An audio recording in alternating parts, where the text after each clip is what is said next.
Our KitchenAid is a really great mixer.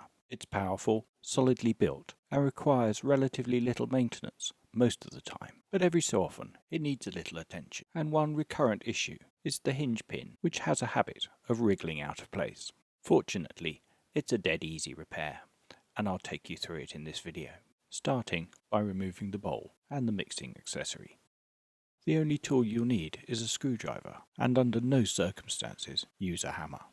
Also, don't be tempted to unscrew the first screw you encounter. This is not the screw we're looking for. Instead, we need to get underneath the KitchenAid, dipping it on its side. When we do, we can see the hinge pivot pin, but with the motor in the up position, not much else, as the adjustment screw is obscured by the motor stem. So we need to make sure that the motor is locked in the down position. Then, when we flip it over on its side, we can clearly see the grub screw that holds the hinge pin in place, and how far that pin has moved from its normal position. In this case, the pin is sufficiently loose to move easily up and down, but you may need to slacken off the grub screw just by a quarter turn to get it moving freely.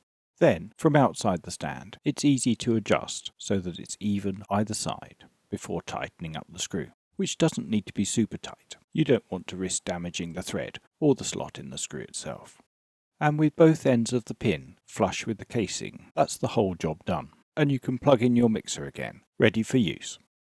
Now seems a good time for me to ask you to hit that subscribe button, and also, with the mixer still on the bench and the screwdriver handy, for us to have a look at that other screw, the one from the beginning of the video, and see what that does. When mixing, you want your whisk, or whatever you're using, to go as deep as possible without actually touching the bottom of the bowl. And the job of this screw is to adjust that depth, raising or lowering the limit of the mixing head in the down position. So starting with the whisk touching the bottom of the bowl, the screw can be turned anti-clockwise, raising it up until it is just clear, then giving it a test run at all speeds before making any final adjustments. The setting should be the same for all of the accessories, and once done, you can leave it alone, with only occasional minor adjustments should you notice it touching the bottom of the bowl or stuff getting left behind when mixing. Then a quick tweak with the screwdriver should do the trick. I hope you've enjoyed this video and found it useful with everything you need to try this for yourself, and if so, we'll check out some of my other projects, domestic or otherwise, and subscribe to my channel for all sorts of practical stuff.